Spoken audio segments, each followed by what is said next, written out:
عرض سلام و ادب. اینجا کانال رازه و من فراز هستم. خوشحال و خرسند از اینکه یک چند دقیقه دیگه رو قراره باهات همسفر باشم. توی چنل راز من حافظ خوانی و انرژی خوانی انجام میدم و تمام تلاشم اینه که پیامی از دل کلام حافظ به گوشت برسونم که برات تازگی داشته باشه و چاره‌گشای یکی از چالش‌های زندگیت باشه. توی یک سری از بزنگاه‌ها یک گوشه ذهنت شاید این پیام هک شده باشه و اون لحظه بتونی یک تصمیم بهتر یا شاید درست‌تر بگیری. یکی از صفاتی که ما انسان‌ها داریم فراموشکاریه. یادمون میره، سختی‌های زندگیمون یادمون میره، مشقت‌هایی که تحمل کردیم یادمون میره و این یکی از راه‌های فراره و چه بسا اگر این خصلت در ما نبود مرگ عزیزان رو نمیتونستیم تحمل کنیم. شرایط غیر قابل تحمل میشد، اتفاقهایی که میافتاد و این مکانیزم مثبت ذهنه که توی خیلی از رخدادهای بد و ناگوار زندگی ما به مرور زمان اونو فراموشش میکنیم، نه اینکه از یاد ببریم ولی بار غم در ما کم میشه. اینو واسه چی دارم میگم؟ برای اینکه شرایط خیلی از ماها که امروز در بهبودی هست، در شرایطی باب میلمون هست و به قول معروف دستمون به دهنمون میرسه، آرزوی قدیم ما بوده و ما متاسفانه اینو یادمون رفته و این باعث این میشه که امروز خیلی از مسائل رو نتونیم ببینیم و اولین چیزی که برامون میاره ناسپاسیه، ناشکریه و از خدا میخوام کمکمون کنه که بتونیم همیشه در حالت سپاسگزاری باشیم تا بتونیم آرومتر زندگی کنیم، بتونیم آرامش خودمون رو بیشتر و بهتر حفظ کنیم. اگر به تازگی وارد چنل شدی بهت خیر مقدم و خوش آمد میگم. اگرم از رفقای قدیمی هستی که میدونی الان قراره چند ثانیه سکوت کنم تا فرصت داشته باشی که نیت کنی، یعنی تخیل کنی، تجسم کنی، تمرکز کنی، تصور کنی هر آنچه که در انتظار اتفاق افتاده نشستی.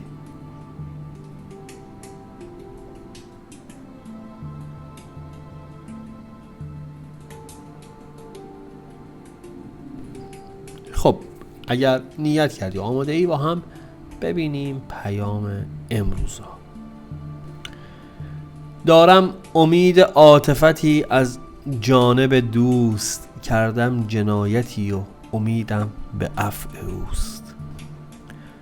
دانم که بگذرد ز سر جرم من که او گرچه پریوش است ولیکن فرشته خوست. چندان گریستیم که هر کس که برگذشت در اشک ما چو دید روان گفت کین چه جوست. هیچ است آن دهان و نبینم از او نشان، موی است و آن میان و ندانم که آن چه موست. دارم عجب ز نقش خیالش که چون نرفت، از دیده ام که دم به دمش کار شست و شوست. بی گفتگوی زلف تو دل را همی کشد، با زلف دلکش تو که را روی گفتگوست. عمریست تا ز زلف تو بویی شنیدم، زان بوی در مشام دل من هنوز بوست. حافظ بد است حال پریشان تو، ولی بر بوی زلف یار پریشانیت نکوست. بریم با هم سراغ تعبیر و تفسیر این غزل از لسان غیب حافظ شیرازی. قبل از اینکه بخوام تعبیر و تفسیرش رو شروع کنیم خواهشم اینه که اگه تا حالا چنل رو سابسکرایب نکردی حتما این کار رو همین الان انجام بده، میترسم یادت بره و اون لایک رو هم بزن چون به شدت به من انرژی میده و باعث رشد چنل میشه و اینجوری میتونی از من حمایت کنی. این غزل 59 حافظ از پریشون حالی و بدی اوضاع با صراحت کامل داره سخن میگه و این ازش برمیاد که این غزل احتمال قریب به یقین مربوط به اون تشویش و نگرانی و اضطراب قبل از تبعید حافظ به یزده و در اون زمان سروده شده. حافظ به امید مهربانی دوست و بخششش این غزل رو سروده و مدام توی این شرایط داره اشک میریزه و پریشونه و همه فکر میکنن که حافظ به خاطر اینکه داره تبعید میشه ناراحته و شرایط قراره بهش سخت بگذره، ولی میاد اینجوری بازگو میکنه در انتها، میگه بابا همه اینا درست که من حالم بده به خاطر تبعید، ولی من به خاطر اینکه دیگه بوی زلف یار و قراره که حسش نکنم پریشون احوالیم و این پریشون احوالی برای من نکوه، برای من خوشاینده. عشق و فراق هر دو در کنار همدیگه زیباست.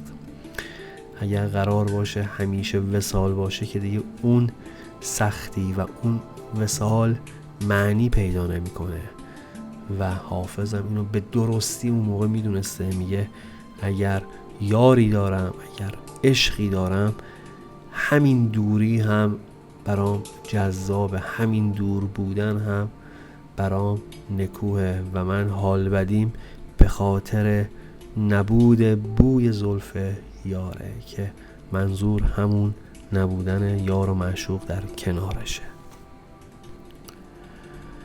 دارم امید عاطفتی از جانب دوست، کردم جنایتی و امیدم به عفو اوست.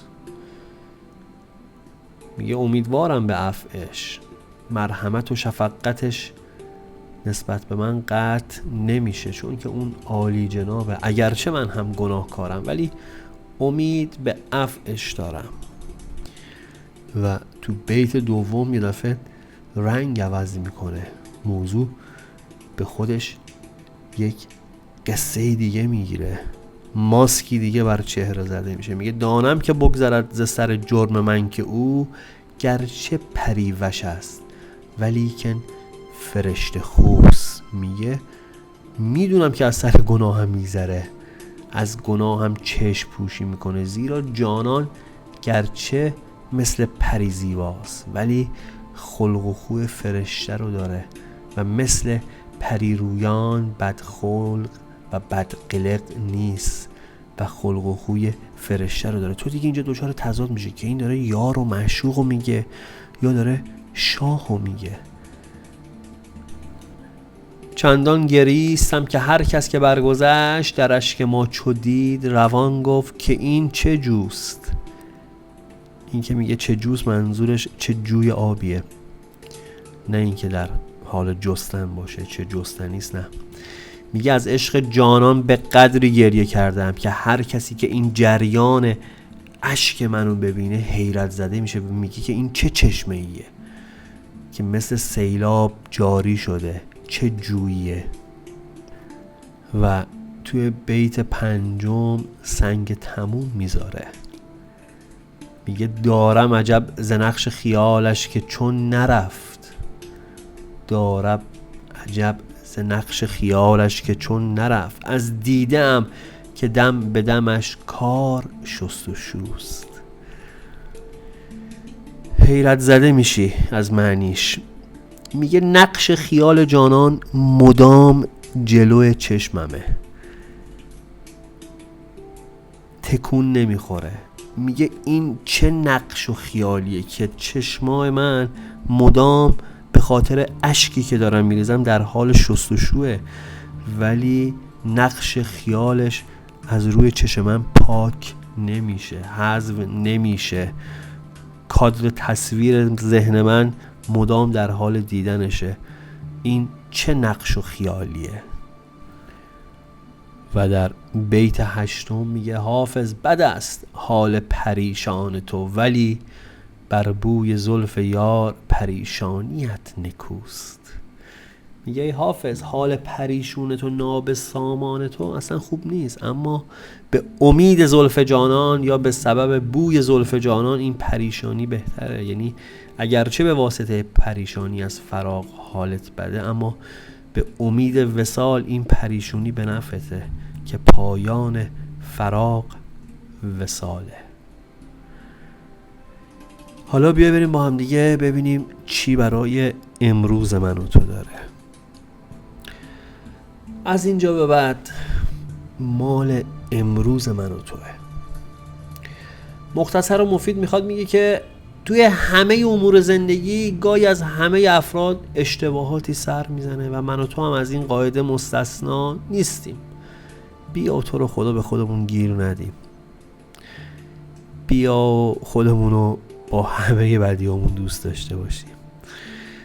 بیا هی جلو آینه نریم به این، به اون، به این افکار، به اون شکل بینیمون، به این مسائل گیر ندیم، خودمون رو توبیخ نکنیم.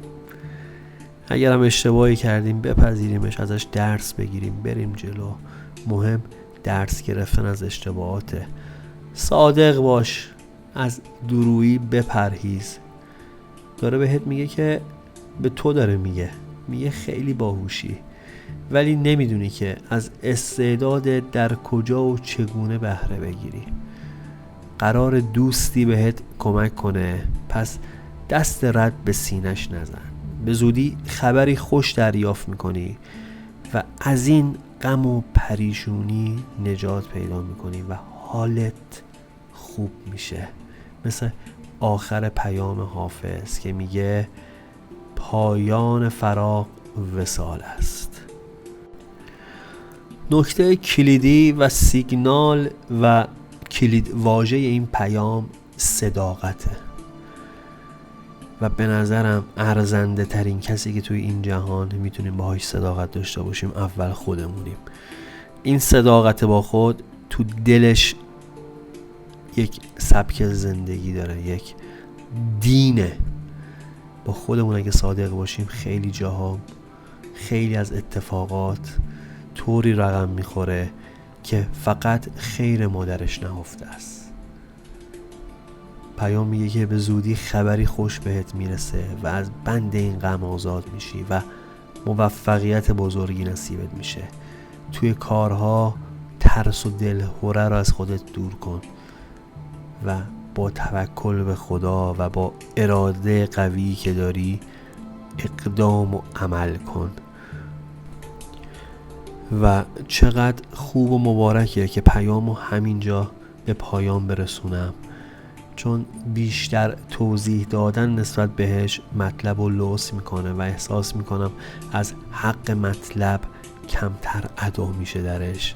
خودش به اندازه کافی مفید و مختصر و کامل بود. صداقت با خود، بهش فکر کن. توی تنهایی خودت ببین کجاها خودمون رو دور میزنیم. بیا از این به بعد مچ خودمون رو بگیریم. پوینده باشی و پایدار.